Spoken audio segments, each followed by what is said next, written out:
Hey everyone, welcome back to Voices of Kung Fu. This episode was originally recorded during the COVID lockdown and has now been re-edited and remastered for a wider release. At the time, people were forced to stop, step back, and reflect on their training, and this conversation captures exactly that. In this episode, we're joined by Sensei Garry, a long-time practitioner of Goju-Ryu. He went deep into the roots of his art, questioning everything, cross-training with other arts as well as Southern Praying Mantis Kung Fu, and ultimately redefining what really training means to him. We talk about structure, San Chin, internal development, strength training, and the gap between tradition and function. This is an honest conversation about what works and what doesn't, and what it really takes to evolve. Let's get into it. We are live for our Q&A and Ask Me Anything with Garry Sensei. So, Garry was born in London, England. He's been practicing karate, Goju-Ryu, since 1991. He continues to study Goju-Ryu karate under the guidance of Keong Sensei since 2012. He has written 4 books on Goju-Ryu karate, and he continues to conduct research and further his understanding of the art, training under such notable teachers as Hakama Tetsuro Sensei, Yasuda Tetsunuka Sensei, Kinju Sekichi Sensei, and many others. And I personally met Garry a number of years ago at Sifu Paul Ritwad's school, and we trained together there. And then that's when I understood that he trained karate as well as Southern Praying Mantis, and that piqued my interest. And we became close friends since then, and we've spoken and we've trained together. And I've gone personally to his gym and trained, and I love it. So Garry currently teaches a small group of dedicated students at his dojo, where he endeavors to preserve the spirit and the ancient training methods of classical karate. So, Garry, thank you for joining myself and Alex, and thank you for taking the time to share with the Southern Praying Mantis group. As you know, between the two of us, we're trying to help the community during this kind of coronavirus pandemic. So setting up training sessions, daily training sessions, and setting up talks with people such as yourselves in a way to keep people engaged and keep them busy during this time. So thank you for joining. Oh, you're welcome. Thank you for having me.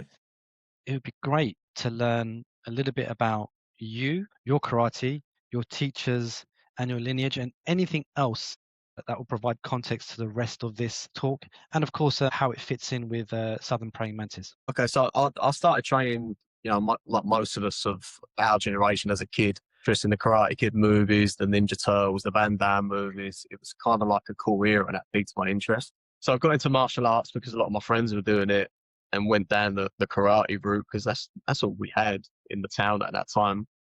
But it kind of became the only thing I was ever good at. I was never any good at football or swimming or any sports really, but martial arts kind of, I found my place where I fit. So I continued, and then as I started leaving school, I was reading a lot more about history. My interest peaked about Okinawa, and I had in my heart the desire to go there to learn more about it, which led me to switching styles. So as a kid, I trained in Kyokushinkai, which is a very Japanese style, very hard, very big movements, but quite far removed from its Okinawan roots, the more that I read. So I tried to go back more towards the original way that karate was being done, with a view of going to Okinawa training. Eventually, I came to practice the Goju-Ryu school, and then I travelled out to Okinawa at the age of 19, 20.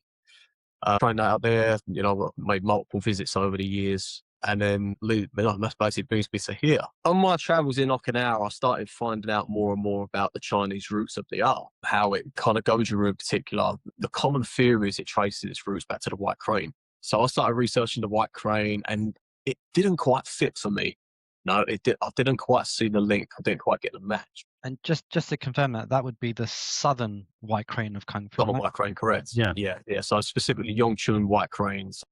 We'll go more into this about the Bubishi and things like that. But Goju-Ryu traces its lineage to Southern white crane in the oral history, at least. So I started researching that, and the pieces didn't quite fit. There was a lot that wasn't quite adding up in the history that's been handed down. So then eventually I started looking into other Southern arts, specifically the Southern Mantis, the Bakmei, the Five Ancestor Fist.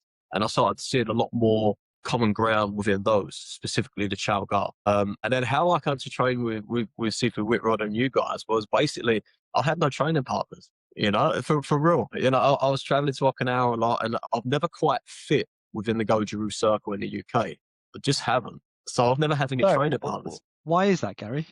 Because I've got a big mouth. I didn't know about this, but you say it, and then the question piques my curiosity as to, okay, maybe we should come back to that one, but please carry on. Yeah, so, you know, to make a long story short, I had no dojo here. I had no training partners or anything like that. My teacher at the time lived in Spain, so I would travel over there a couple of times a year to train with him. But with regards to an actual school where I was training at regularly, there was nothing over here for me. So the closest thing to it was the Chow Gar Mantis. You know, you guys had very similar drills to us, you had very similar forms to us, very similar training mindset to us. And I found out when I went to train with Sifu Whitrod, I didn't feel like I was practicing Mantis. I was just practicing Goju-Ryu. Quite interesting. So, yeah. You know, because the things we do the push hands, we do the arm banging. The techniques are very similar. The overall strategy of the forms is very similar. It just fit, you know, in a way that other Chinese hearts hadn't with me up until that time. And that brings us up to today. I eventually opened my own school over here, a full-time dojo in Brentwood, Essex. That ran for a couple of years, and then, you know, that basically died a death last year. And then since that time, that's it. It's just me now. Are you teaching a small group at the moment? No, not since September. Now I teach my kids group. Right. And I have one or two adult students who, you know, they come and visit maybe once a month. With regards to an actual school and a regular training schedule, not anymore. But leading on from that, you went into what's now known as the PT farm, where you teach strength and conditioning and practice health and fitness, which is another reason that I wanted you to speak to this group as well, because I think it's really important to talk about, because you've come from a very classical, ancient training methods of training, where I remember when I came to train with you, we were using the Kongo Ken, we were using the heavy jars, we were using the stone blocks, and other training methods. And then you also will adept in other strength and training methods. So I really want to see the link between the two, and also just talk about modern stuff like, okay, just layman's terms, what's good nutrition? What's good strength and conditioning? What are things that we should be doing that don't impact the art? Because I guess a lot of traditional way of thinking is, no, you shouldn't push weight, you shouldn't do this, it makes you like this, it makes you like that, it stops your gang. So if there is anything you can talk about that later, that would be fantastic. And I'll bring that up as a question anyway. Definitely. So thank you for that. Hi, Garry. Welcome. Thanks for Alex. being here. I think it's going to be an interesting one, because I've got a great interest in that. I've seen a bit of Goju-Ryu, and I've seen where it can seem to overlap and there's similarities. You've kind of touched on, I think the first question that I had, which was, what was your interest in Chow Gar? Did you see similarities? And obviously, you did research on YouTube and whatever to see, how did you come into contact with Southern Praying Mantis? With the Southern Mantis, my interest was first peaked with the mind-body kick-ass thing with Chris Cadelli, right? You know, to see, you know, seeing Grandmaster and you know, what he was capable of, and just that shock power. It was unlike anything I've seen before. The way they did the Sanbojin, I was like, wow, you know, because there's an old poem in Okinawan martial arts concerning Sanchin. Yeah. Where it says, grasping the first bolt of lightning with the empty hands. Because it used to be, you know, it was written by a newspaper reporter back in the early 1900s, where he saw the students practice Sanchin. He said it looked like they'd been struck by lightning, because they were like, they had that movement to that shock element. Yeah. And you don't see that now, you know, maybe to an extent with a Wei-Chi-Ryu, but certainly not in Goju-Ryu. So when I first saw the Sanbojin of the Southern Mantis, it was like, wow, that's it. That's what they were talking about. Interesting. So that's what first piqued my interest. So then I actually started studying with Sifu Whitrod the Da methods. And that's how I first came to that school, was studying the medicine and the massage. And then to make a very long story short, my teacher, Ko, who we'll get onto in a bit. Yeah. He studied a lot of Southern Mantis, the Jukulum system. Right. And he told me, if you want to learn the short range power of Goju-Ryu, you need to study the Mantis. He said that, and that will unlock it for you. To unlock it, to open it up for you. To unlock it, yeah. You're there, but this was a way of finding it. Yeah. You know, not only is it already there, it's an essential component. And if it's lacking that component or lacking that attribute, it don't work. Yeah, You I know? understand that. Yeah, some of the techniques you can be shown, but if you haven't got the fundamental engine behind it, then it's hard to make it work. And it's intended. Just going back a bit, Ko, did he study Juklam in America? Mm. Right, so it's American Juklam. So within New York, Chinatown. So he lives in Chinatown. Yeah. And he studied, to my knowledge, within the school of Mr. Lam Sang, Monkey Sang. Yeah. He was never a student of him as such, from my understanding, but he was a student within that school. Yeah. During the early 60s. So it was quite a cool period to be learning it. There's a Freemasons Hall. Again, we've kind of covered it. My next question was, were you searching for answers to questions that you had about Goju-Ryu? And if so, what did you find? Yeah, I was always searching. Nothing ever made sense to me. It's hard to describe. A lot of my friends within the Chinese arts call it Goju-Ryu. Even Ko calls it a chop suey system, where it's literally a mishmash of a lot of different ideas. It was an incomplete system. So, Miyagi Chojin, the founder of the system, died before it was ever completed. And he was always modifying it and always adapting and changing things. But because of the whole situation with World War II and Okinawa and the amount of destruction that was caused, what's actually been handed down to these times is so fragmented and so, there's a lot of internal politics between the different students and no one can agree on anything. It's very similar to Mantis in some ways. Yeah. I mean, people think, after a generation or so, the next generation, it will be slightly different, watered down or just change. But that can happen.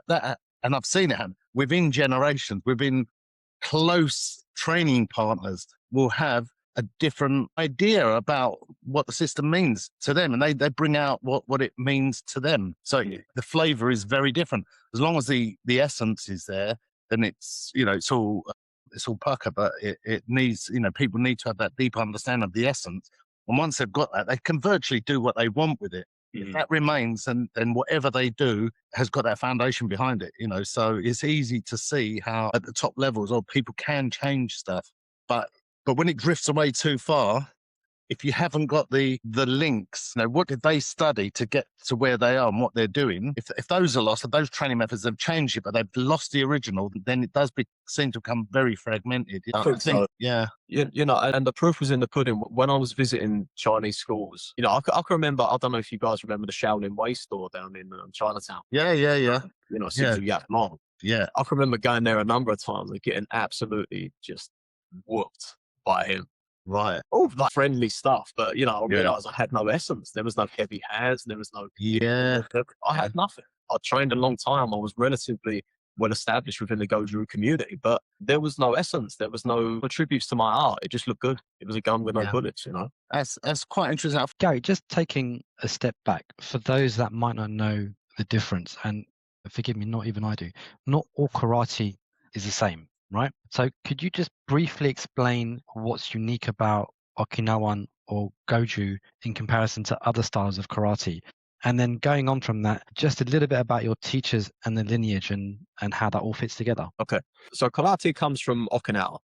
So where we're at now, it's fragmented into however many hundreds of thousands of schools. Take that back, it goes to Japan. Take that back further, the original birthplace of karate is Okinawa. Now, within Okinawa, you had maybe three main branches of the art. You had Shurite, which was based around the royal capital of Okinawa at the time. That was more influenced maybe by native fighting elements, maybe a little bit of Japanese mainland, a little bit of northern Chinese elements. You had the Tamarite. Tamarite was like the equivalent of the dockyards, where it'd be quite eclectic there. You get kind of like quite a random collection of techniques from there. And then you had the Nahate. And Nahate was kind of like, for want of a better word, the more Chinese settlements. You had a lot of Chinese envoys coming over from southern China, establishing roots within Okinawa, and you actually had a Chinatown established there. So the Goju-Ryu comes from the Chinatown, which was a village called Kumemura. Now, the arts that were introduced into Kumemura, nobody knows, but oral testimony has it goes all the way back to the 1300s, that the Chinese arts were being drip-fed to this area. And there were martial arts groups who would meet up. I went to the same place they used to train, to go training, get on the ground and feel the atmosphere. But nobody knows what it was. It's like, is it white crane? Is it, who the hell knows? But at the end of the day, I think all you can look at is Chinatowns all around the world. Now, you guys probably been told the same thing as me. The real Kung Fu no longer lives in China. It's found within the Chinatowns dotted around the world. Because come the Cultural Revolution or the Boxer Rebellion or whatever, you know, the real teachers who knew their sort, they were persecuted and they had to flee the land. So then they settled within the Chinatowns and then they established schools there. The same thing was happening in Okinawa. You'd have the Chinese bandits, you'd have the pirates, you'd have all these vagabonds finding their ways onto Okinawan shores. And then they get a local reputation. And young little, 17-year-old Okinawan kid used to lifting rocks and punching wood. It's like, man, I want to learn the Chinese arts, So that kind of became the roots of Goju-Ryu. All we know for sure is it had its roots within the Southern Shaolin systems. It's primarily around the Sanchin frame. From that, it's been added to, subtracted from, tinkered with over time until what we've ended up with now is this kind of chop suey system, but a short, sharp method of learning some quite good skills. Kind of like an overview of the Southern Chinese arts in general. Is Goju-Ryu practice, wherever it's practiced, is it all very similar or is it all That's a good question. very different wherever you go? It can vary wildly, even within Okinawan Goju-Ryu, like legitimate schools. Miyagi Chojun, the founder of the system, taught differently depending on the time frame. So he taught very differently pre-World War II compared to post-World War II. He also taught very differently amongst his students. They would teach them according to body type or temperament or, the tributes. Maybe if they're clumsy, they can't learn the intricacies. Very interesting. And then the other thing with that, he never taught anybody the whole system. Someone in Okinawa, you'd get maybe 2-3 forms at the most. So every student only learned 2 or 3 forms. So then when Miyagi passed, they got together and then they started exchanging, right, I know this form, you know that one, let's teach each other. So even then, and then you add that further down the line and it becomes some real weird varieties. So is there an official, and excuse me, I don't know, is there an official Goju-Ryu association where all of these elements have come together and you now have a formalized system that, no. Okay. I don't think that would ever happen. You know what? That's actually quite a good question because I think in a sense it's organically starting to happen. Because the essence is being lost. As it's coming further downstream, all the schools are starting to look more and more similar. As if you go back a generation, you could tell by looking at a form, oh, that's Taguchi's or oh, that's Miyazaki's. You could tell on the camera. Now everything's starting to look a little bit the same, which is what I often talk about and why I'm not particularly popular because I don't think the art's got anything left now. Carry on for them. So having spoken to you and trained with you, particular lineage, and I'll say your lineage of Goju, you have a unique set of warm-up exercises, the Taisen Daruma. So we had a question from Jonathan Kearney saying, and Steve actually. Steve was like, Steve Hayes, you know Steve Hayes very well. Yeah. He was saying, okay, how important is Taisen Daruma to your training and development in general? And John was like, I'd like to learn more about this Taisen Daruma, how it's come about. Is it unique to your lineage? And a little bit about, could you talk about that particular set? Definitely. So the Taisen Daruma, Miyagi Chojun formulated a warm-up sequence or a set of body calisthenics and general prep work. He formulated that, Miyagi Chojun, the founder of the system. So it starts at the toes and there's a general localization, activation of all different muscle groups, all the joints. And what you're basically doing is an all-over body scan to look for deficiencies or over or under development in any areas. Through doing that process, you would then highlight where you're deficient and you could then address that deficiency through use of the resistance equipment. The old-fashioned stuff we did, the Chishi, strength stone, the Nagirigami or lifting jars, the Kongo Ken. So if you had a deficiency, perhaps you couldn't lock in your punch. All right, pick up the Chishi. You had weak shoulders. Okay, let's do Sashi. Your grip was no good. Okay, let's lift the jars. It was never as such to develop attributes. It was more to fix problems you had. So then the Junbyundo, it would also include a set of floor calisthenics, various push-up variations, ups, a lot of mule kicks, stuff that's still popular now within the calisthenics world. And then one of Miyagi Chojin's students, who I trace my lineage through, is a person called Taguchi. Now, Taguchi got heavily into yoga.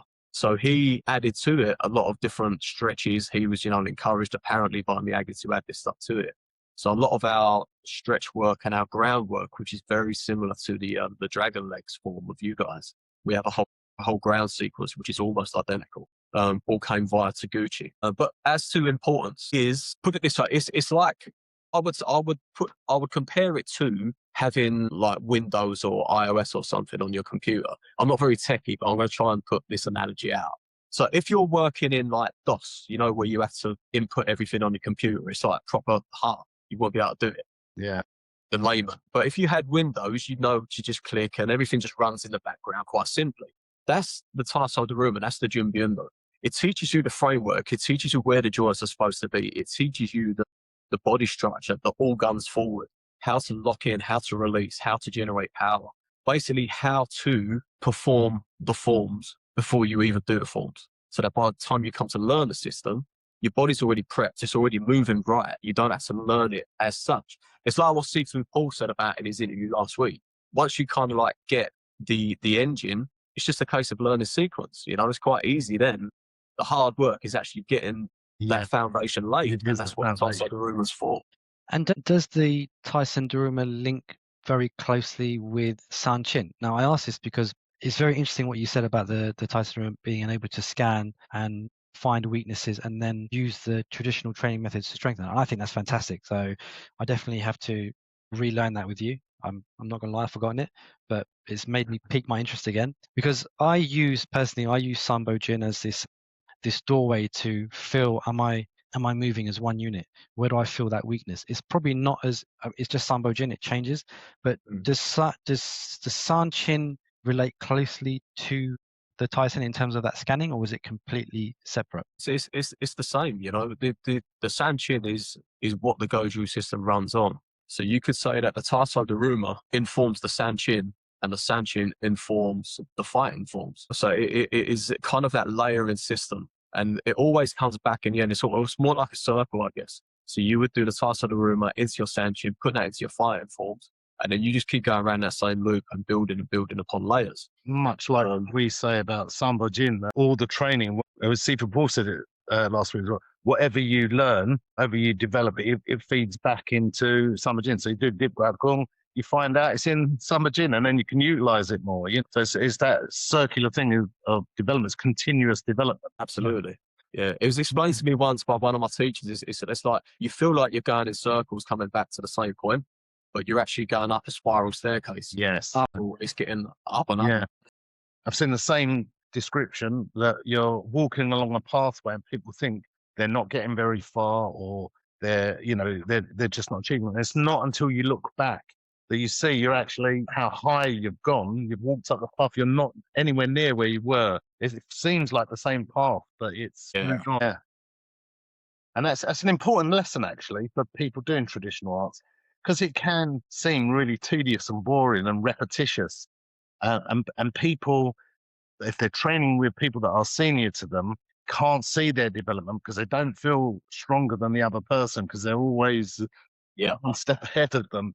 It's not until they touch hands with someone else or experience other people that they realize actually what they have achieved. So it is an important lesson, that one. Fantastic. So another question: how do the Okinawan methods compare to the Chinese methods? And this can be any Chinese method. It doesn't have to be specific to Southern Mantis, and I'm sure there are similarities. Solo draining drills, equipment, partner drills. So, a lot of, I think all of our two-man stuff, whether it's the limb knocking, whether it's the push hands, shin grinding, all that stuff, you can find similarities in China, or even within Thailand. I think there's only so many ways to move the body, and you're going to find overlaps. I don't care whether it's India or even MMA, you're going to find overlaps everywhere, the Chinese martial arts are such a vast subject. So to even pin that down, you're going to find it everywhere. Even in Shuai Jiao, you're going to find the same throws we have. The Okinawans were adept at stealing. There's no two ways about it. They're known for their champuru culture. Now, what champuru means is grabbing any old thing, chucking it in a wok and cooking it, man, and making something good out of it. And that's what the Okinawas did with all their culture. So it's heavily influenced by China. It's heavily influenced by Indonesia, Malaysia, Thailand, India, even Europe. You got Portuguese stick fighting methods. You got fantastic. You know, everything's even.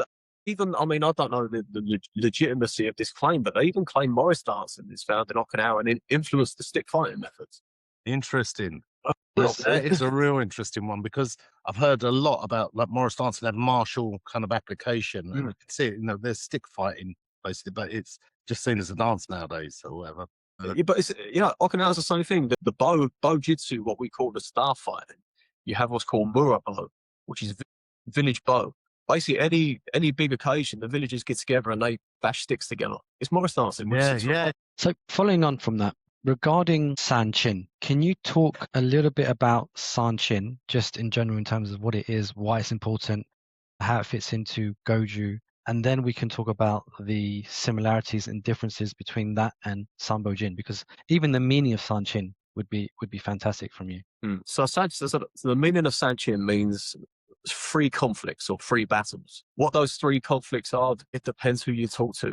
Again, there's no consensus over to what that means. The generally accepted one is that it's the mind, body, and the spirit, and how to use that form to unify those 3, which are perhaps in conflict, but in theory should not be, and working in conjunction. Now, with regards to its importance, the whole Goju system is built on that framework of guns facing forward, passing movements, very little retreat, and of a close range system, which relies on, a framework in order to build strength within structure, how to cover the gates, how to have a primary defense and a secondary defense, which is something that in the Goju they never talk about, but in the Mantis is critical at the elbows in. Yeah. So in the Goju-Ryu, you're instructed, make this position, but you're not told why. For the most, and it wasn't until I started training with my teacher Kayo, and with you guys within the Southern Mantis, it was like, no, this is primary block, this is secondary block. If they breach your first defense, you need a second or a third within it's yours. Also structural as well, but that you've got that in Goju-Ryu, because there is a massive emphasis on that shape, isn't there? Yeah. And then basically more about the power generation. Now, here's what's strange about the Okinawan Sanchin though.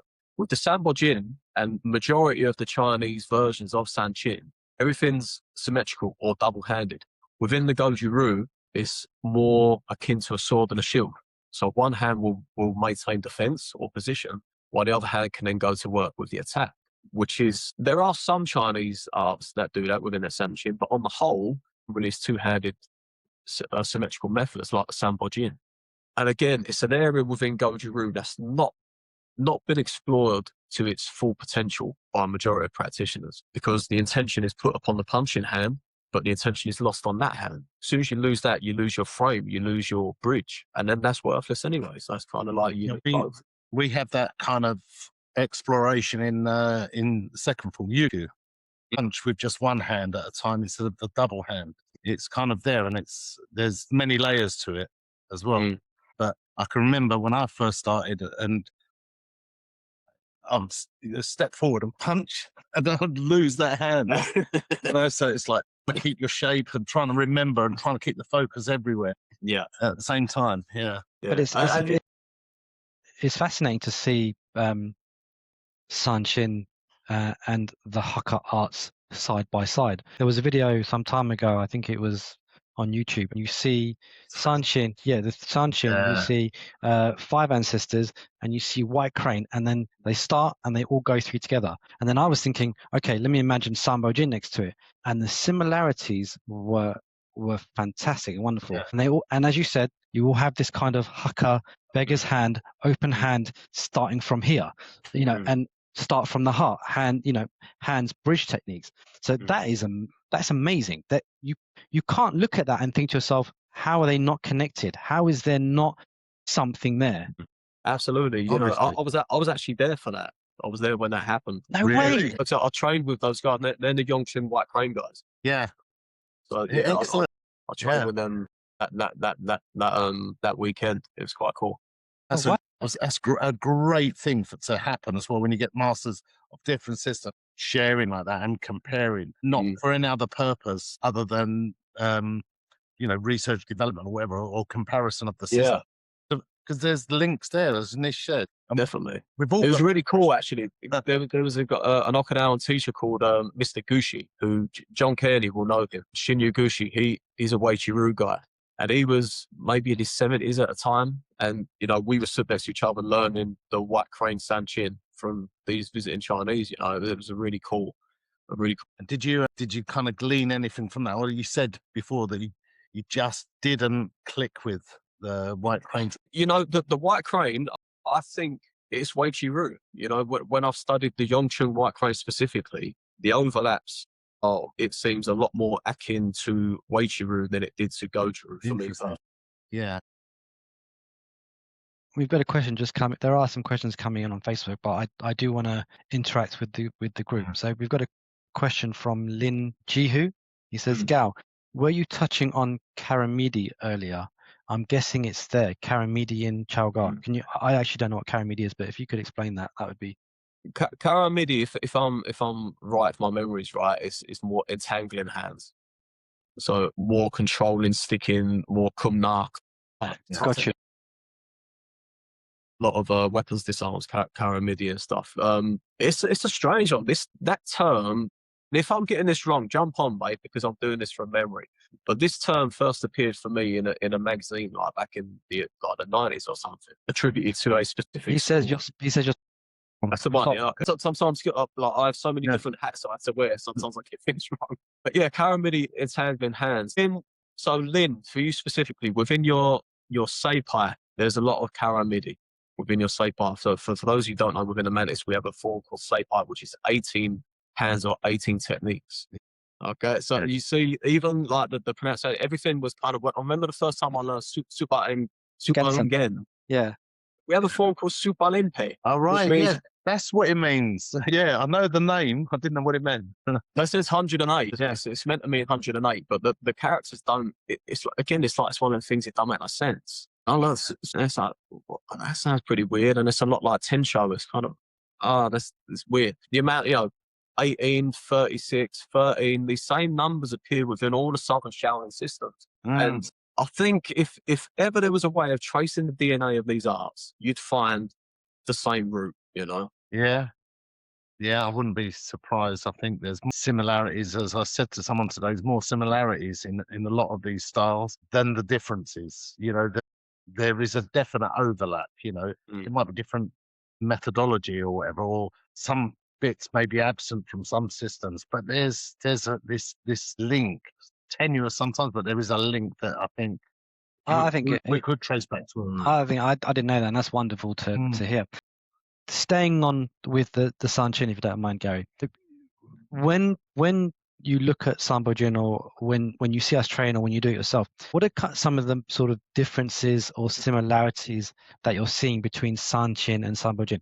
And I'll give you an example. Whenever I'm teaching, or even when I'm doing Sambo Jin, some of the things I focus on: gripping up, like imagine crashing a pebble between my buttocks, opening and closing of the ribs, the float, spit, sink, swallow concepts of Mantis, and then gripping, and then grip release, and all of these things to develop internally, as well as kind of build and use that Sambo Jin as a framework to understand where I am in the system, or if I feel something doesn't feel quite right, how do I fix that? With that in mind, can you allude to kind of Sanchin and how it fits in with that? Is Sanchin stressed on as important as we have on Sambo? Should be. I know schools don't do it. I know schools do it infrequently, once every 3 months.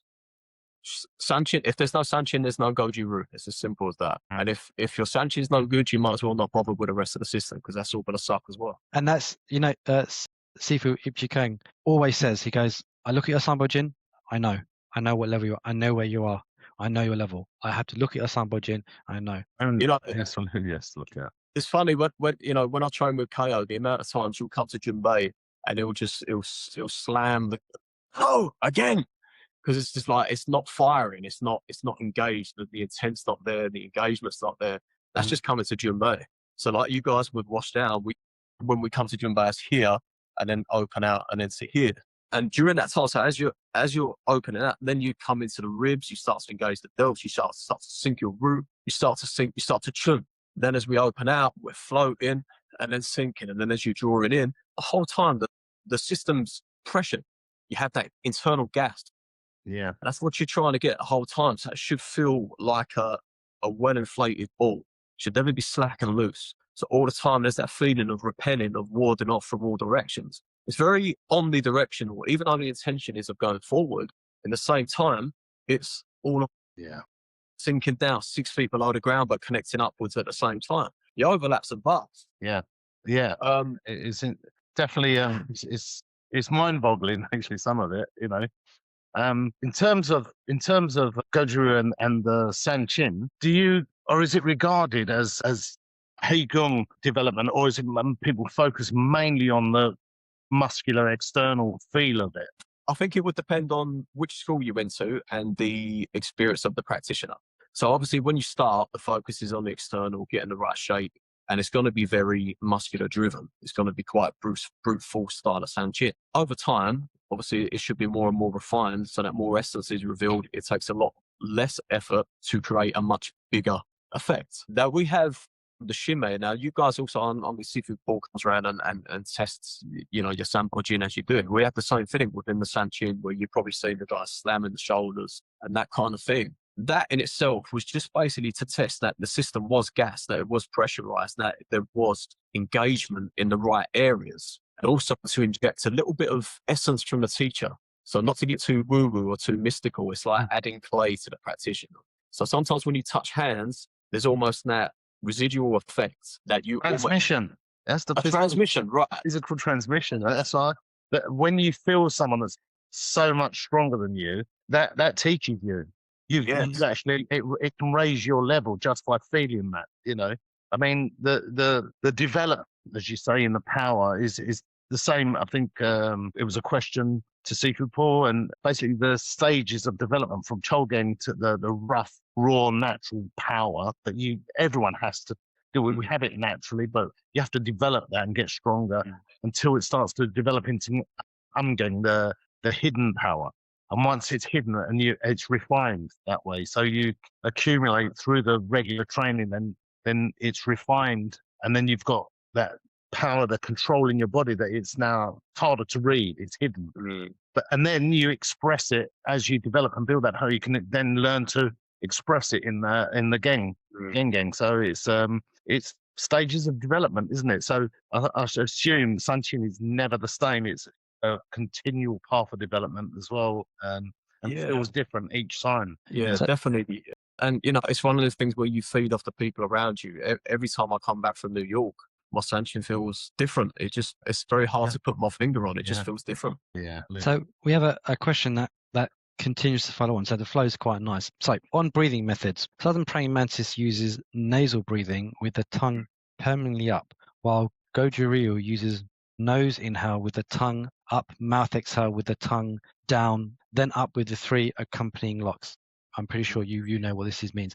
Can you talk about some insights, your personal experience, and perhaps how breath affects the eyes, glare, eagle shot, which I always go on about, in the 2 methods? That's a long question. Have you got that? Well, I've read that one a few times. Okay. I know what he's asking. A bugbear with mine in the Goju and the Sanchin is it's become very. How can I word this without pissing people off? Just say it. It's become very much for effect, right? For visual effects. So when you see people do the Sanchin, they'll overly tense their body. Inhale, there'll be this big show of really screwing up the face and everything. Then when they exhale, I mean, like this whole big, like a lion roar sort of thing. And I don't know when this took hold, because as soon as you do that, you lose all your locks. You lose the ability to withstand on your neck. You lose the ability to arm up the temples. You just lose your connections.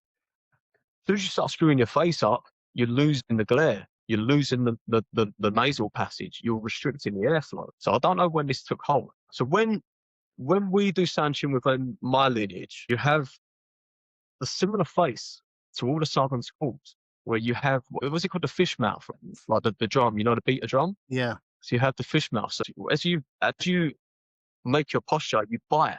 something that's never taught in the Goju-Ryu. They don't talk about biting the teeth. We do. We have the same thing. You bite, engage the neck in, and as you inhale, the tongue's on the roof of the mouth. And as you exhale, so even though you're exhaling from the mouth remains the same shape. The teeth are still close together. Because as soon as you start opening the mouth, good night, baby. Yeah.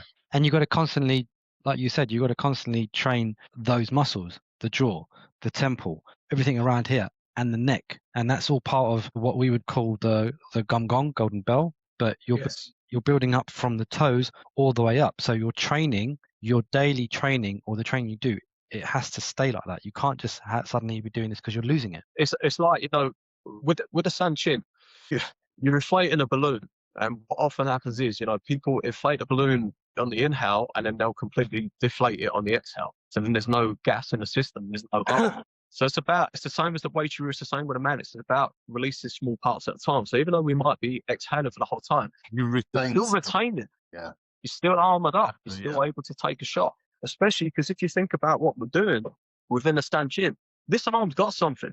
It's either blocking something or it's grabbing something or it's in a clinch, whatever it's going to do, while this other arm's doing it. But to assume you're going to be able to do that without getting hit yourself at the same time is a little bit optimistic. So if you're completely losing your armor on your exhale, you have no Sanchin, you have no Goju-Ryu. So even though two methods might look different, they might look dissimilar, in actual fact, they're the same in application, in my opinion. You talked about armoring up the temples. Is there a specific thing that you do within that structure, within your facial expression that does that? I'm not very good at it. My teacher, if you see my teacher, his face changes. I don't have the statue in here. It's in my dojo. But you ever see the Buddhist deities? Yeah. And it is when he arms up, it comes this way. Yeah. The ears draw back, mouth bites. You need to see it. It is freaky. It is the same in Samajin that a lot of people don't do when in forms, is to have that fierce expression and that intent in your eyes, and to have the tongue up, to have the correct shape of the head back, and to have the pursing of the lips. I think in Goju-Ryu, do you turn yours down? The corner of the mouth, is it turned down? Not really. Most people go like that. Because with us, the post, I was always told, purse the lips, so you pull back. So that expression is what actually it does a lot of stuff energetically, but it's what's actually starting to build the energy around the temples as well. I've been told anyway. So that expression is, and I probably don't do it enough, but that's kind of part and parcel of that whole thing. So the way Nish was running the class and saying, don't be lazy, press your toes, do this, clench your butt, all of that. And we can be lazy on our own and stuff. It's good to be reminded of it all the time, and then to constantly test and remind yourself, But I just find these little things are quite interesting that can easily be lost if we don't stop being lazy. The similarities as you're talking, they just become closer and closer. It's fascinating. Following up the question, I'm going to switch between them. So, and how does your practice and teaching today differ versus your first years of teaching and training? Very different. Yeah, very different. So when I started Goju-Ryu, I trained in a post-World War II system. The emphasis was very much on the Hoju-Undo, or the weight equipment, the Kongo Ken, Shishi, this kind of thing. So there was a lot of emphasis upon the strength building and the development in that form. Training with KO and his group, he's quite outspoken against that approach. It's not that he doesn't do it or hasn't done it. It's that he thinks it's overdone and creates death power, which ties into what you were talking about earlier. It can be overdone, and I personally think that I overdid it because that was kind of my thing. It was what I was kind of known for and popular for and stuff. I went to town with that. So the chishin, I'd be able to hold it on the end, with just the finger and thumb. I'd stand on one leg and do pistol squats while I was swinging it around and stuff. Yeah, so I went really off on the deep end on it. It didn't translate to actual ability. I still had no essence. There was no heaviness. There was no touch.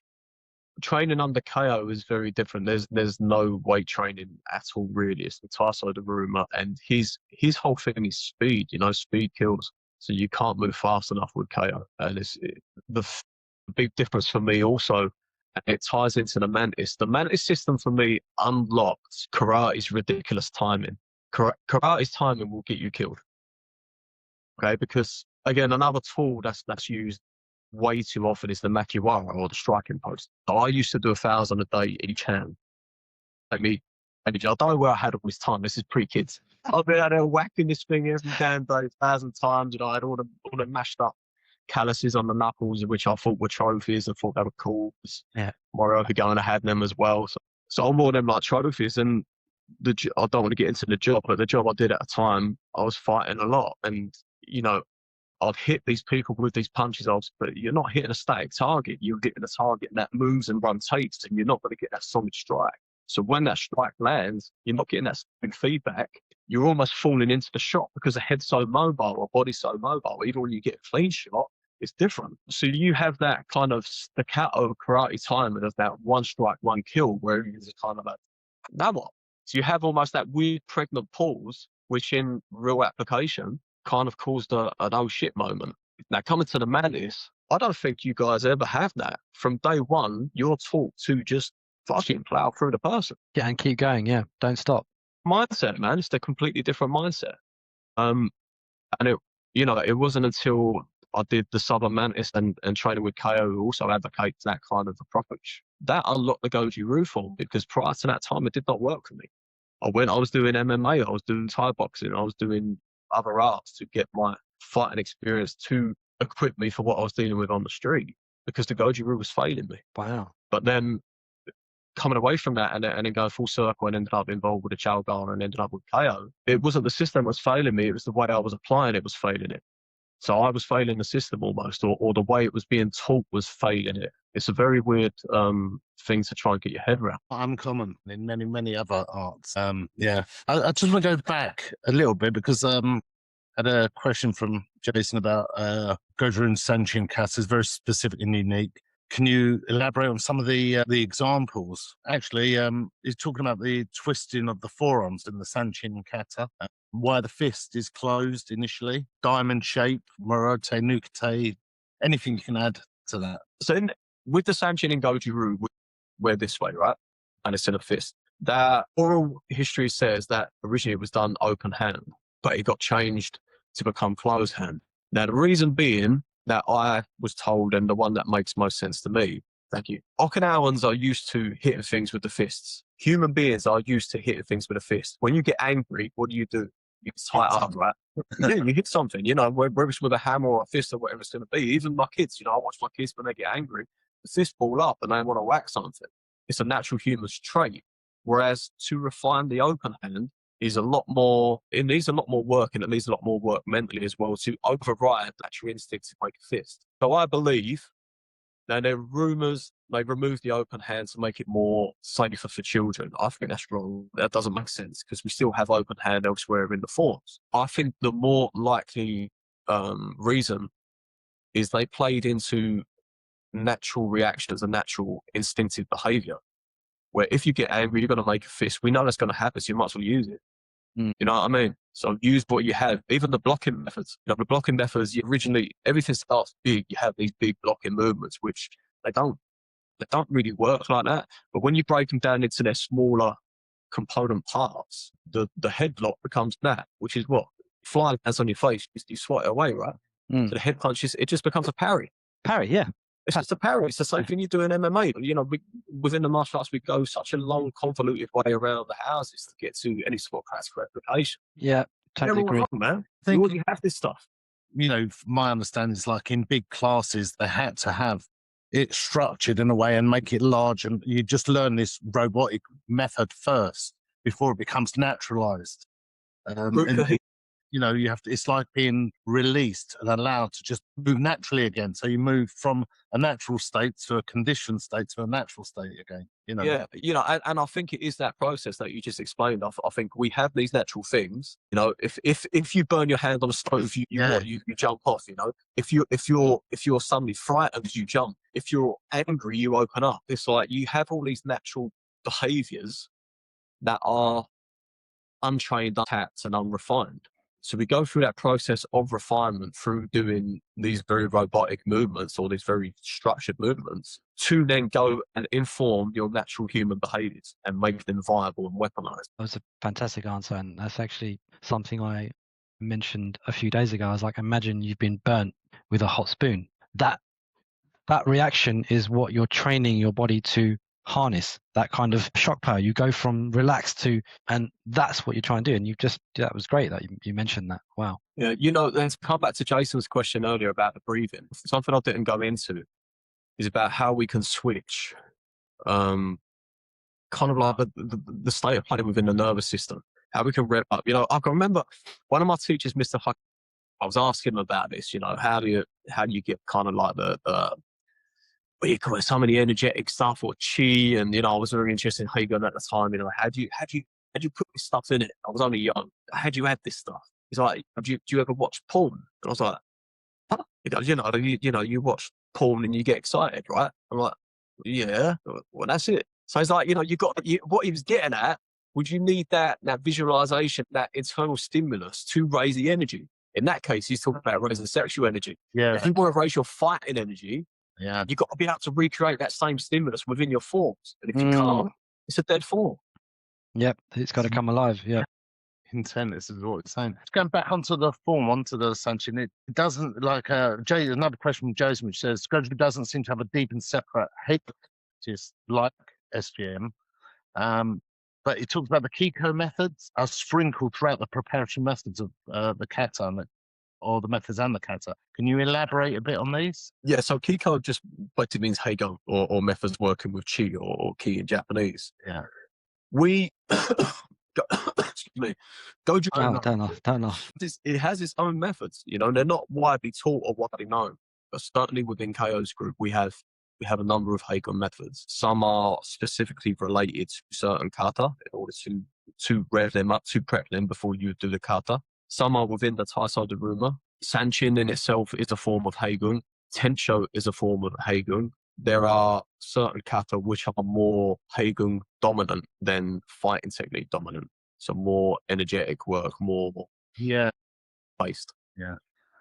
So it's in there. It's just not something that's very widely spoken about or understood, really. That's fine. Garry, can you explain the connection with New York? How did that come about, and why New York? And obviously it's KO's there, but how did that happen? What kind of took you there? So this would go back to 2012, 2013. At the time, I'd written a few of the books. I had quite a well-established YouTube channel. I had a blog. It was quite well established in the Goju-Ryu. People kind of knew who I was. Not I was any good, but I was out there.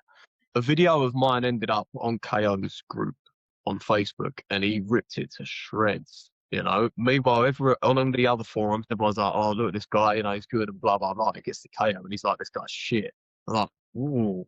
So then I commented under. I said, "Well, can you tell me what I'm doing wrong?" Now I knew of KO. That's the thing. I knew of him, and I knew of his reputation. So when he came out and said that, it gave me a glimmer of hope, because I was very feeling at that time that I'd reached a little bit of a ceiling within the system, that, there weren't too much further to go. I was running out of leads. I was kind of getting quite depressed with it. So when that video got to KO and he said it was shit, I was like, if he's saying it's shit, there must... Right, what do you know? Yeah, what isn't it? So, I know it's not great, but everyone else is telling me it's okay.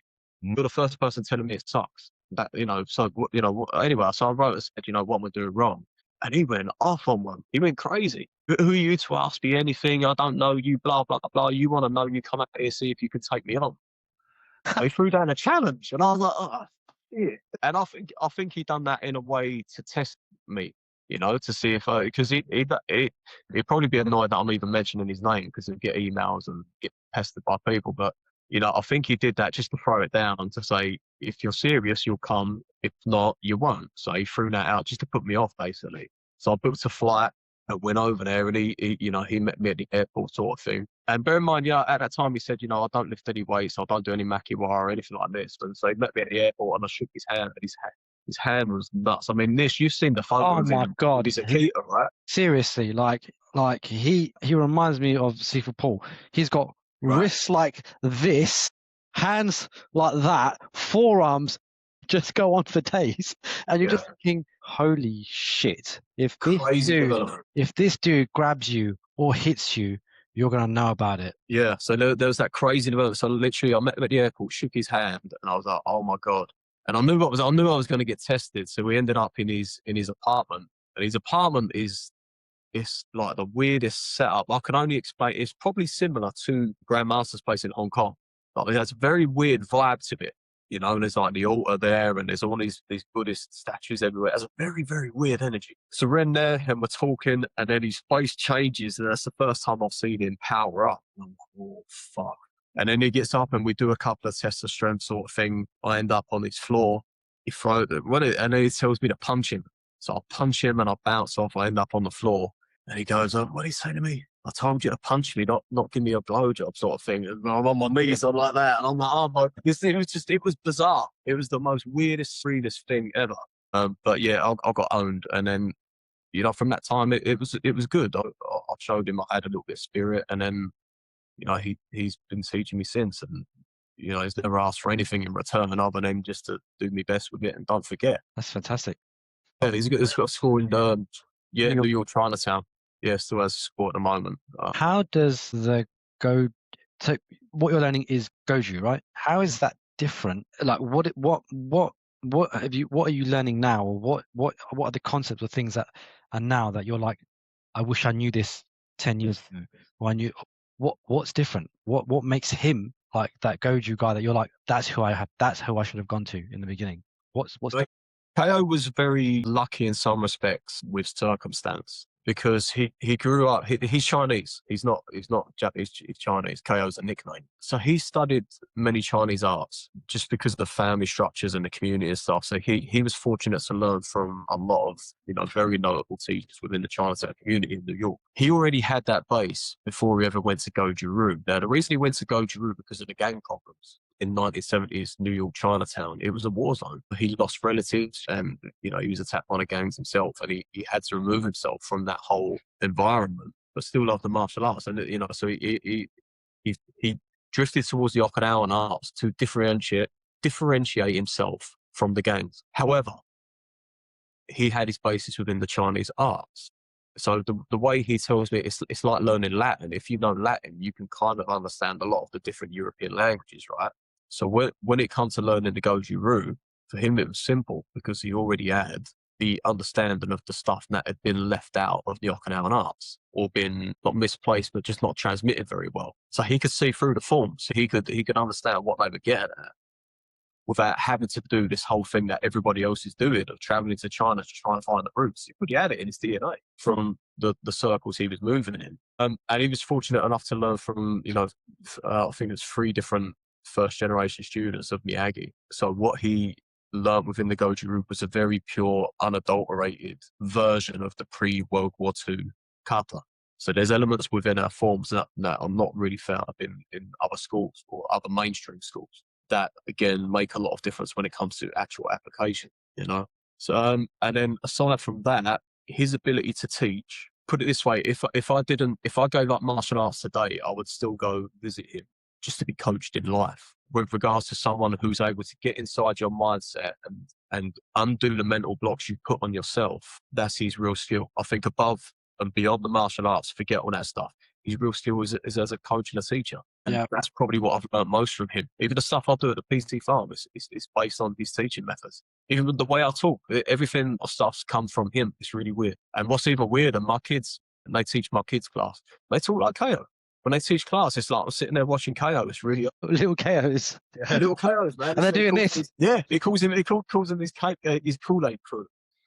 But you know, it's that transmission. It's nothing intentional. Yeah, you're not trying to copy your teacher or anything weird like you do develop a bond as well. If you're close to your teacher, if you're serious about it, you do spend time with them. You do develop traits, and it's not the copying, but I've seen it in others. Little phrases that come out that they learn as how they learn. You know. Did you learn the Tyson Daruma from KO? Was that already part of the Goju? No, that's why I went the first time. That's why I went specifically to learn the Tyson Daruma. Wow. I was fit at the time. You know, I'd been fighting boxing, all sorts of. I was fit. You know what I'm like. I've always been like this. And man, I blew up. It was hard. It's no joke. It's a very, very hard sequence. So if I remember what you said earlier, you said with the Taisei Darumo, you fill the gaps, or you can fill the gaps with the ancient training methods. So KO doesn't like using those, or so how does he fill those gaps, or is that? So he gets a lot of his students very young from the high school. So he teaches within the high school curriculum in New York City. So a lot of his students start with him from young age, 13, 14. Gets them straight up the Taisei Darumo. They never develop the bad habits that we get. Structural problems, the lack of posterior development, the lack of mobility. He gets in there before all that stuff sets in. And then he gets the likes of me who come along later, and he's just like, "Oh man, you're ruining my system. You can't do it." Interesting. Talking about the structure, because there's another question from Jason who he's asked quite a few good questions, and he's talking about the structure between Goju-Ryu and the Southern Praying Mantis. The structures are slightly different, and how do you kind of cope with that, as it were? I don't excuse me. I don't mix the two. And that's something that KO is very, very particular with as well. Now, as I said, he knows Back-Mei, Southern Mantis, Wing Chun, Goju-Ryu, and a number of other stuff. None of them overlap. They're all in their box, ready to take out as and when they need. Same for me with the Mantis and the Goju-Ryu. Again, though, to come back to what I was talking about, the breathing, on the surface, they look a little different. So, a little bit more rounded with the Southern Mantis, a little bit more waist movement, that kind of thing. And the stepping method is something Jason asked specifically about, stepping method being different, because we have the semicircular step. You guys have a more, we have that too within the Sensei kata or the 13 kata. We have that same stepping method. The rounding of the back. Now, correct me if I'm wrong. Even though you guys round the back, there's still a back engagement. You're not just folding. No. The rounding of the back happens this way, not right. Yeah. You sink the chest sinks down and the back pumps out. Drop your shoulders, and that now for us engages the back is engaged with the arms, meaning that any movement you've got, you're putting your back into your arm movement. If you're too, for us, if you're too straight, your shoulder blades are out. The back's disengaged, meaning that this arm is only the shoulder and arm doing all the work. But as soon as you adopt that shape, now you're using your whole body structure through your arm. Right. So it's the same thing. So when you make the Sanchin position, I can't see my camera very well. We can see it.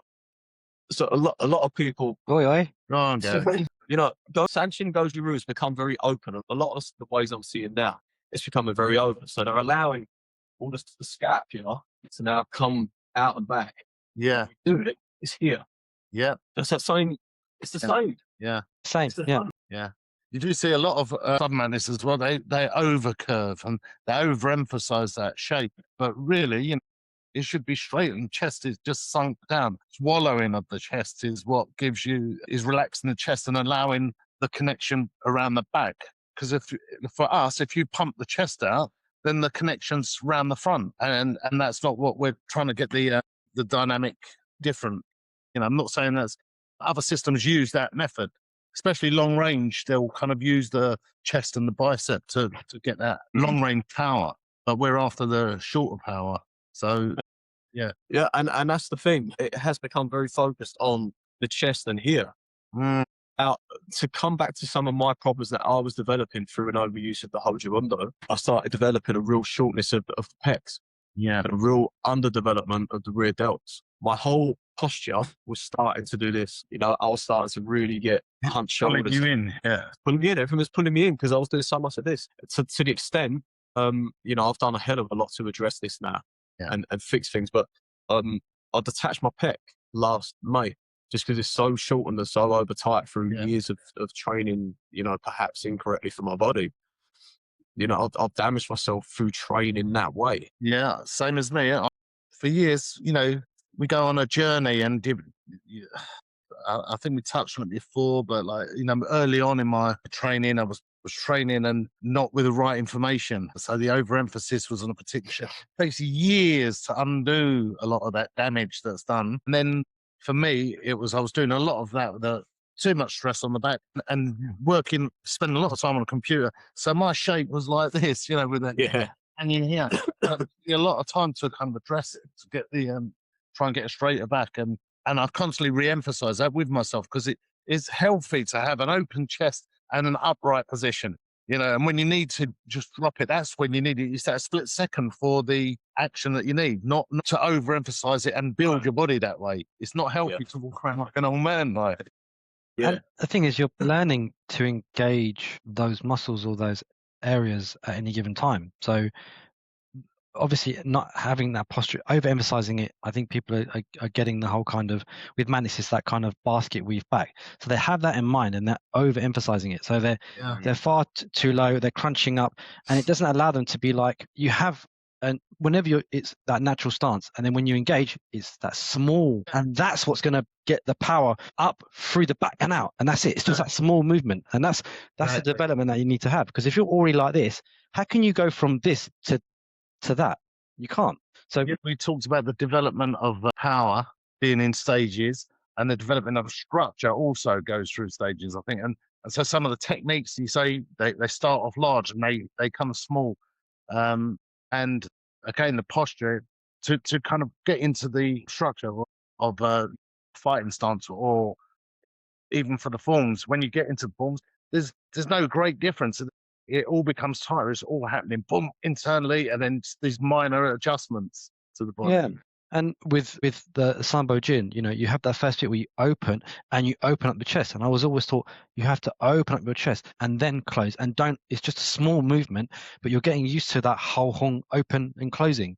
So you're not constantly doing that. The Bart Sek, there is the words that describe the movements in the Bart Sek in Hakka.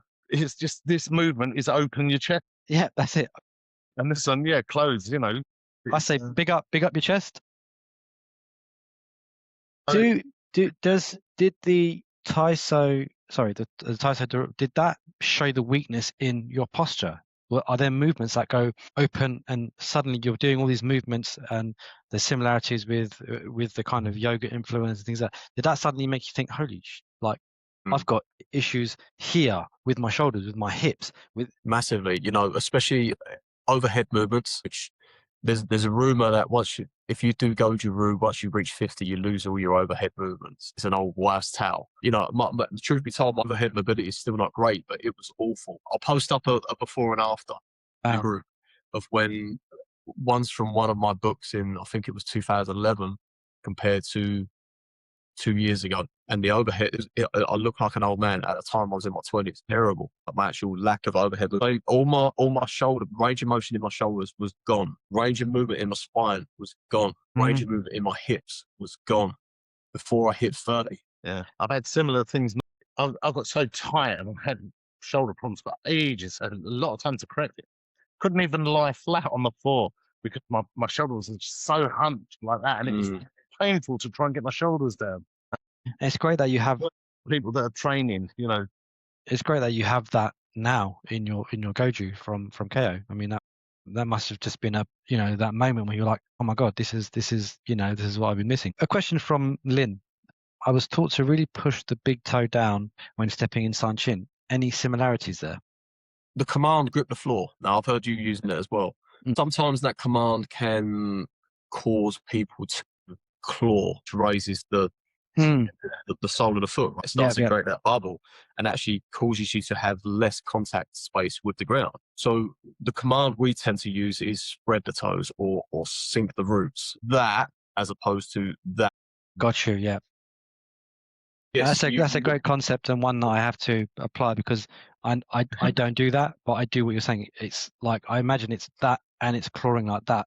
I kind of use the idea of pressing and drawing the toes. So once they're pressed and you draw, it grips. But if you grip with the toes, like you say, they lose Yongchan. Yeah. You lose that kind of the main grip and focus on. So I just think of that as a plopper, just to suck on the floor energetically. That's my contact point, and I press and then draw the toes to kind of get that grip. Yeah, the way I'm using it at the moment, what I'm saying within the Goju-Ryu, is Yes, to pin the big toe like Lynn's saying, and then think of with the other toes to actually build, Mm, to actually project, yeah, interesting. you know. And it will also come back to something that Jason spoke about as well, about the diamond shape. I didn't come back to that earlier, but the diamond shape again within the Goju-Ryu. You can't see my camera. I'm on that tiny bit in the corner. Yeah. But when you do this posture here, so the posture he's talking about is here. Yeah. A lot of people have weak hands or dead hands. The whole point when you do it is to engage. That's right. Yeah. So there's a difference, and that was one of the first things KO ever showed me. That was in the drive from the airport. It's like, you know, can you get flexion within the last digits of the fingers? That's natural grip, natural grab without having to grab. Yeah.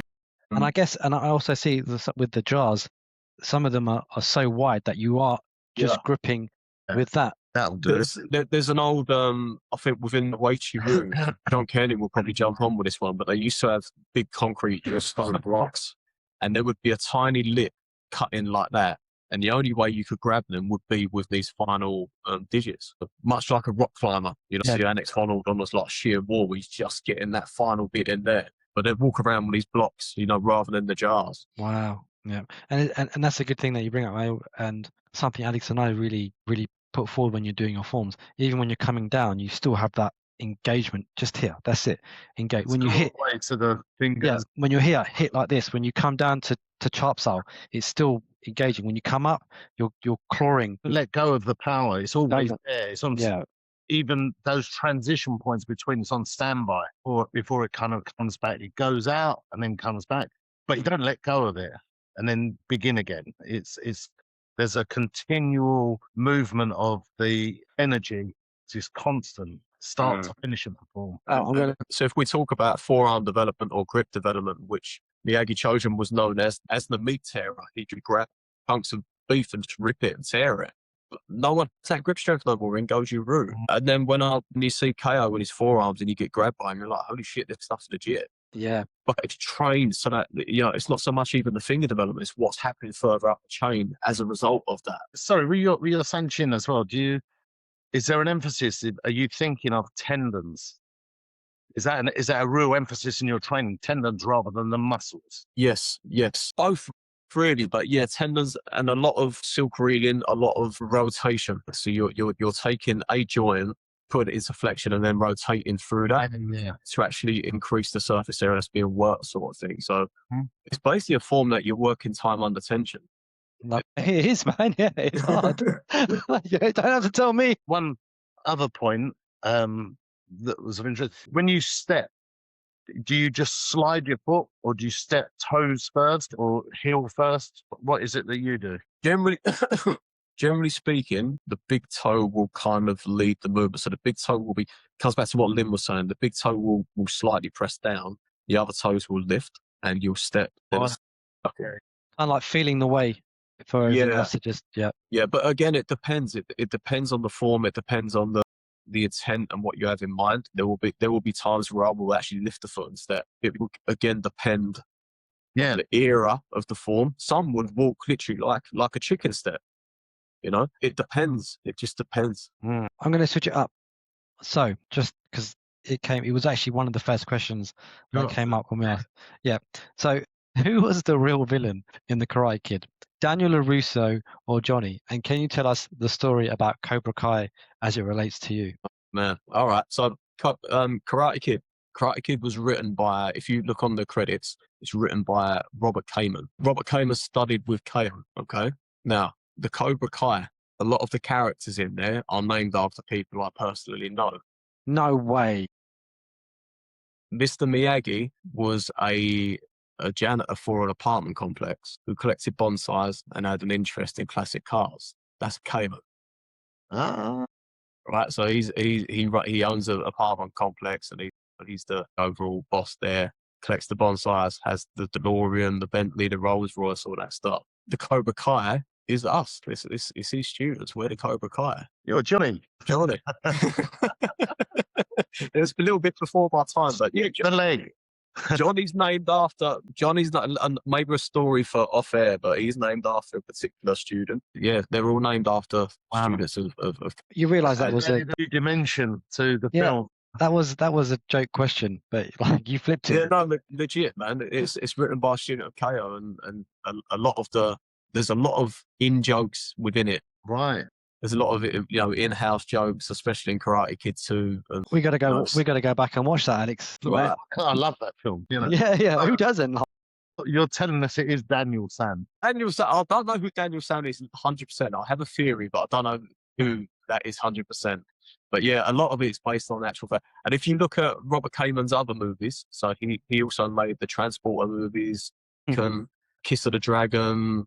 They're all based on KO, man, and his exploits. Really? But yeah, legit. These are stories for another time. This is definitely. You should write a book. You don't have to. They've already made movies. How true is that? We've got a question regarding the Makiwara. I mean, you mentioned that you were training, but are these tools, are the Makiwara, are the Kongoken, are they still important? To me, Yeah, to you or to In actually, general. I like to both. To me, no. I've been there, done that, got what I needed from it, and now if I go back, they don't give me anything else. Okay, I would get more from doing barbell work or like other kettlebell stuff, where I can increase the amount of resistance. With the hold on, it's all very, very light equipment. It trains the tendons, it trains the structure, it trains movement patterns. But once it's served its purpose, discard it. KO explains it like a crutch. Is it in the beginning to build that raw power, that raw aggression or whatever? Use it, then later on, different methods.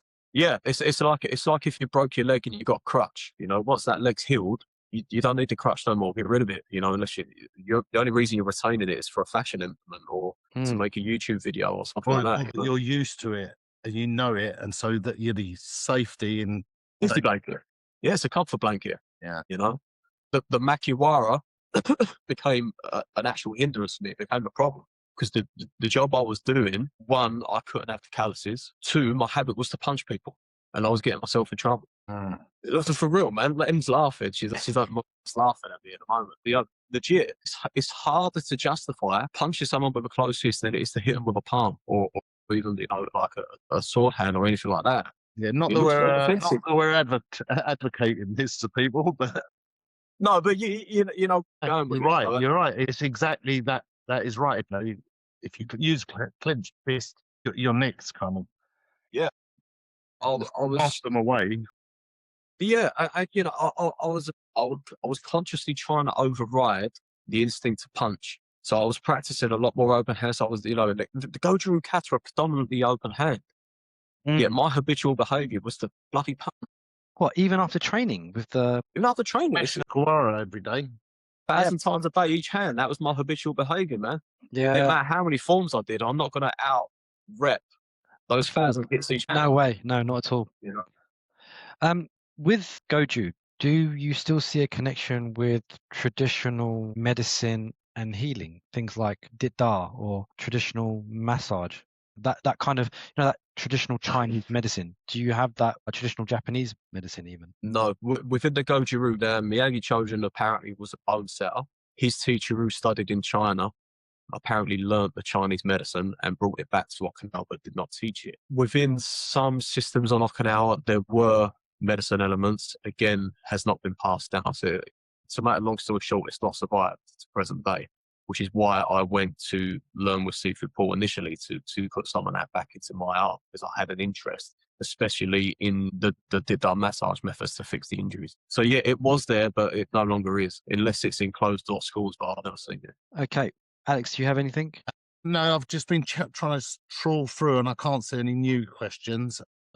Okay. Ones, I think, main ones that we had here, and you've added quite a bit of insight into it. There's maybe one last question. The Tensho handshapes. Oh, that's interesting. I'd actually know about that. Do you see similarities between handshapes? Any similarities to Southern Mantis with those? It's all over the Southern Mantis. All over. It's the Southern Mantis system. Especially Super Ongen. That's Tensho. As far as I'm concerned, it's an expanded and a more in-depth version of Tensho. Tensho, you could say, would be footnotes of it. Tensho is form kata. Yeah, Tensho is based on the Sanchin framework. It was created by Miyagi Chojun, and what he did was he added some hand forms that were doing the rounds in Okinawa that were quite popular. So to make a real long story short, you had like a crane block up, and then the palm down, then it comes out, and then it comes in, and then both hands do the same movement. So it has, you see this all over the Southern systems, even in the Weichi movement they have it.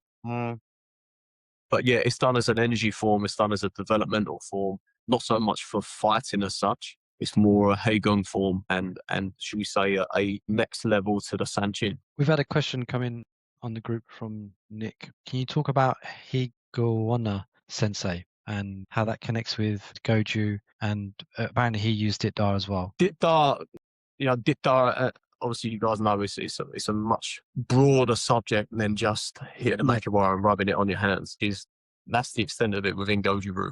Okay. Addition, you rub the Ditdar on you. Yeah. There's no formulas handed down. There's no methods into how to use it. It's just you get it from someone who you know can make it and then rub it on you. That's the extent of it. It's good to kind of know that as well, because there's a lot of people think that there's a much more in-depth medicinal stuff in some of the arts. Because I've seen people using iron palm formula and stuff like that in certain arts, that they do this before, and see documentaries of people. Maybe they have, maybe they've got family traditional formulas passed down, but it's much, much, much broader in the Chinese systems. Definitely, you guys know if you use the wrong formula for the wrong thing, it can do more damage than good.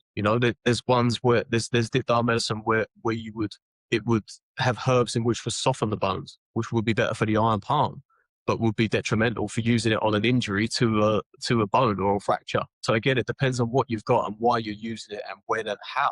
And again, people using it as like a vinaigrette. Get it on there, man. Yeah.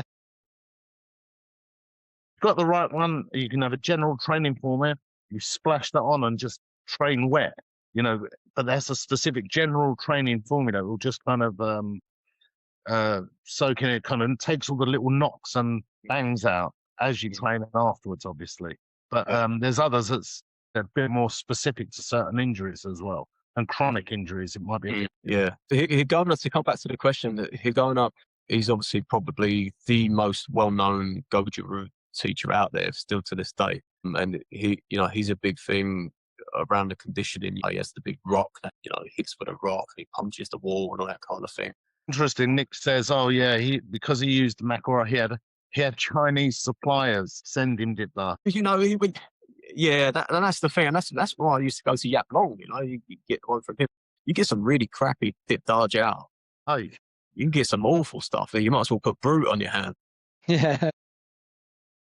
Yeah, it's who you know, right? And if you're gonna do makiwara and iron palm, it's definitely get a good Ditdar formula, because you will cause damage. I know people say that. I've even written in my book, you will do long-term damage. Yeah. I'm paying the price now for some dumb stuff I did as a kid, and that's the truth of the matter. So, Garry, before I kind of move on to where you are now with PT Farm, do you want to comment on the state of Goju-Ryu today and what you hope for it in the future? The state of it today, Olympics has happened in what was going to happen. Karate is now part of it. As a result, what you've seen is almost a kickback against it from Okinawa. So there's almost a movement to separate Okinawa karate from Olympic karate, which is great. However, in doing that, I feel they're killing it. They're choking it of its essence, because in an attempt to bring everybody together, everybody's now trying to conform. Everyone's trying to fit within the box. So the Goju-Ryu is losing its flavor. It's developing a weird timing, which is influenced from mainland karate. It's starting to look like Shotokan, to make a long story short. Sorry? The performance stuff that they do as well can bleed into it. People then start training to get that sharpness, detachment, Yes. sharpness, detachment. That's exactly it. It's developing that weird timing where it's done for visual effects rather than actual use. I feel it's become very slow. I feel it's become a system that's no longer viable for the majority of people practicing it, how it's being practiced. I also feel within Okinawa, I'm not seeing much coming off the island, which would make me want to go back there. You wouldn't you wouldn't go back and train. You wouldn't go to Okinawa to specifically train with anyone over there. No, there's nowhere which is jumping out at me which would make that journey worth it. I'd go there to sightseeing, to show my kids it and that kind of thing. But with regards to actual training, there's nothing there for me anymore. What about in any other karate? I feel on the island, the Goju-Ryu is probably the only art that has retained its essence. And I feel even that is starting to wane. And again, John will probably elaborate on that a lot more than I. But I think even that is starting to develop this weird. Do you think? sport training. Do you think that's what it is? Is it the result of the sport competition element, or do you think it's just it's been diluted through time? Yeah, I think it's partly that, but I also think that the youngsters in Okinawa have very little interest in the art. They're more into the baseball and the cars and that kind of thing. It just happens. Yeah. So now the older generation, the older generation that I enjoy training with, most of those are now dead. The ones underneath those were not of the same caliber. I'll say it straight, that they were not of the same caliber. Even if you look at Moro Hagona, when he goes, now whatever I think of Moro Hagona is irrelevant. When he goes, there's no one within his organisation who will be able to fill that void, in my opinion. And I think that's the same for every single school over there, because the headmaster of the dojo dies, and the ones who take over, they're not a patch on the original. So if we go back to your early days, these early 20s, before kind of KO and Goju, and that's how you're doing. So do you still see people with the similar mindset and saying the similar things that you were looking at and you were training in back then now? Yeah, to be fair, I'll say within probably the same generation as me, I can probably think off the top of my head a handful of others who are going through the same process that I went through, and are arguably a bit more serious than I was even. Wow. So I hope, I personally think it's left the island and it's now elsewhere in the world. But I think there's enough interested people out there that if they found the right people, they could do very well with it. Within KO's organisation, there's some people who, if they were seen, they would blow the world away. Put it that way. I mean, are they not that well known? Do they just keep to themselves and train, and they're just happy to? Yeah. Just go in, I go twice a week, train, that's it. It's no big deal. And that's KO's thing. You shouldn't become karate backup or karate crazy. It should just be something you pick up and put down. It's like, it's no biggie. Don't let it interfere with the rest of your life. Get the art, get it quick, be done with it. I like that. Get the art and get it quick, and be able to switch it on when you need it. Shortcuts. It's like there are no shortcuts. It's that hard training, isn't it? You just train. Okay, so I think we've done quite a bit on Goju and the Southern Praying Mantis piece. Is there anything you want to add to that, Garry, or anything? No? All right. And I think yeah, No, that was good. And I will say thank, because I even learned some things from you when it comes to the way that I teach, or the way that I will apply even in my own training, just from some of these concepts or things that you said.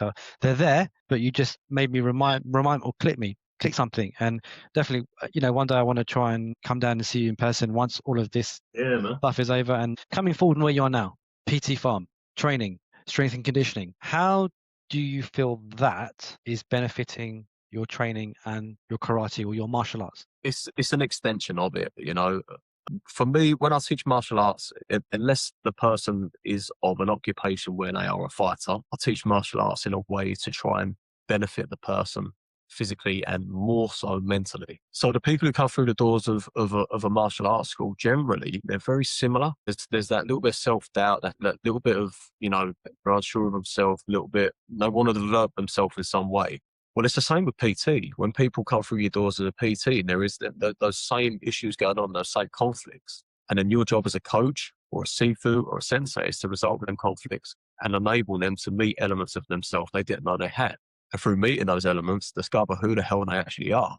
Just lifting the mask on them so they can see their true face, And so I see my role no different whether I'm teaching martial arts or whether I'm teaching personal training. It's the same job. And do you think that you still think there's still added value in pushing weight, and that can apply to martial arts? Is that still something that you would, it doesn't necessarily have to be the old school Konki and all that, but do you still see value in whatever it is, like deadlifting? And I think it will depend where you want to go with it. If you want to put it this way, who really has 20 years to invest in the art these days. Mm. How many out of every 100 people who come through your door, how many are going to stick the course for 20 years to develop a Yep. real deep understanding of the art?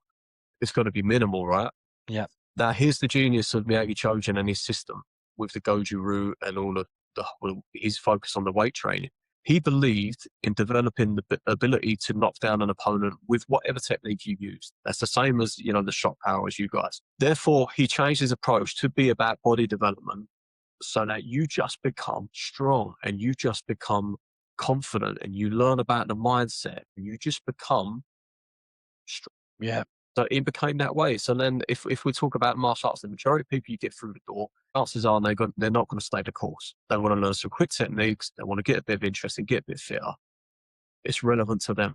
If they persist past the 5-year stage, where pretty much they're going to stick with the art now, okay, then you maybe change your approach a little bit. This is just my opinion, but from personal experience, and this is why I've closed my school, very, very few people stay the course. And the amount of time you invest to getting them to get the old school attributes, generally speaking, the attrition rate is too high. Yeah. Not easy at all. Yeah. On your books, Garry, you've got an author of 4 books. Yeah, I think it's 4. Where can they get? Are they on Amazon or? Amazon, yeah. If you search my name, they're on there. Some are good, some are not so good. It depends. You know what I mean? They're relevant. It's just I now look back on them. The hell was it wrote this? I saw something. There was a meme today. I can't remember who posted it. Where you look back on something you said 5 years ago, and you're like, "Oh my god." Yeah. It's that kind of thing. It's not that it's bad information or anything like that. It's just my looking at it now is kind of where you were then. Yeah, but that's knowledge has grown and increased. Estimate to your journey. Any plans on future books? No. Where did that come from? He's like, that's karate as well. It all applies. Garry, before I let you go, I wanted you to just talk about mindset, because I was listening to one of your morning talks. And for those that don't know, I really like some of the way that Garry talks. He's a Londoner, and he gets to it. When he talks about you want to lose weight, then you've got to be like this. You want to get strong, you've got to do this. And it's very simple and it's easy to understand. So in the talk earlier on today, he was talking about mindset and the importance of mindset during this current time that we're in. Okay, some of us are in isolation. Some of us are doing social distancing. There are a few of us that are on their own. They're in a small apartment. They don't have a garden and things like that, and they don't have the mindset starts to change. And one of the things that we kind of alluded to in the conversation was the power of training. It doesn't have to be martial arts. It could be martial arts. It could be CrossFit. It could be weights. The power of that to look at the situation, accept it, and then make something of it. And you word it really well. Just to finish off, is that something can you talk about that and the power of that, and then how right now we can use that or any methods to change our perception of how things are, and what you say to your the people that you train and things like that? Yeah, I mean, there's no 2 ways about it. The current situation sucks from all angles. You've got people getting sick, people dying. And then if you're not affected by that, you're in lockdown and you're restricted on what you can do. So it doesn't matter what side you look at, it's kind of negative. Now, the temptation is to get stuck in a cycle of what I call the pity pit. You get stuck in it and you can't find your way out because no one knows when this is going to finish, right? There's no end date in sight. So then that can lead to a feeling of helplessness. Helplessness gives into to despair. Once you have that, then you just look at it when basically you're counting down days to fucking death, man. Achieving nothing, right? Yeah. I'm pretty sure all of us had dreams as kids, as grown-ups. You're stuck in a job you don't want to do. I wish I could do something else. I wish I could retrain. I wish I could upskill. I wish I could write a book, fucking do a podcast, whatever it's going to be. We all have these dreams, but we can never do them because we don't have the time, because you're out there busy trying to earn a living or whatever it's going to be. Well, we're all in the same situation now. Most of us have just been given the best blessing we could have ever been handed. You've been given a golden ticket of time. One thing you can't buy is more time. You've just been given it. For those of us who are at home working from home and stuff, still getting paid. You're getting paid and you've got time on your hands. Your biggest excuse has just been removed. Now, what are you going to do with it? You either look back on this time and you see it at the time you spent sat on your ass watching Netflix eating Doritos, laughing at the Tiger King. That's cool. But it's not going to progress you in life. Or you look back on this time as the moment your life changed, when all of a sudden all the cards fell in the right place. You had the time to do that course you said you were going to do, to lose the weight you said you were going to lose, but you never did. You got the chance, man. The excuse has been removed for you. So it's either a blessing or a curse, depends on what way you look at it, right? Yeah, fantastic. Well, with those wise and closing words, Garry, thank you for your time. I really enjoyed it. I learned a lot. I'm definitely going to come and visit you and train with you. Yeah, man, it was good. I'll join you for that, Nish, when the time's right. I found it really interesting, and I'm sure everyone listening did as well. Those that had an interest in karate, especially, but just generally. Yeah, so many close similarities with Mantis that I wasn't aware of until you shared them, and I'm sure there's more that's going to come out. So, Garry, before we close off, how can people find you? How can they connect with you? Instagram, Facebook? Yeah, Instagram, Facebook. They can follow the PT Farm on Instagram or my own personal one. My own personal one's a bit mad. There's weird stuff on there. I want people to be able to connect with you and continue learning from you. I get a lot from your Instagram posts. They make me laugh. They make my very good. They're really good, and a lot from the stuff that you're doing now and the stuff that you've done previously. So if I'm getting it, this is why I wanted you on today's call, because I really think you can give back to this community, your own community, but to the Mantis guys as well. So again, thank you very much, Gal. Thank Much you. appreciated. Cheers, guy. Appreciate it, man. Take care. Hey everyone, thank you for watching this episode of Voices of Kung Fu. This podcast is brought to you by the ICG-PMA, the International Southern Praying Mantis Association. If you enjoyed this conversation, please like the video, subscribe to the channel, and share it with others who value the deeper path of martial arts. You can also watch more episodes on YouTube or listen on other major podcast platforms. If you'd like to support the podcast and help us continue sharing these conversations, you can do so through buymeacoffee.com/Voices of Kung Fu. You'll find a link in the description below. Your support helps keep these stories, these teachings, and these lineages alive and accessible to the world. Until next time, train with patience, practice with humility, and keep the spirit of Kung Fu alive.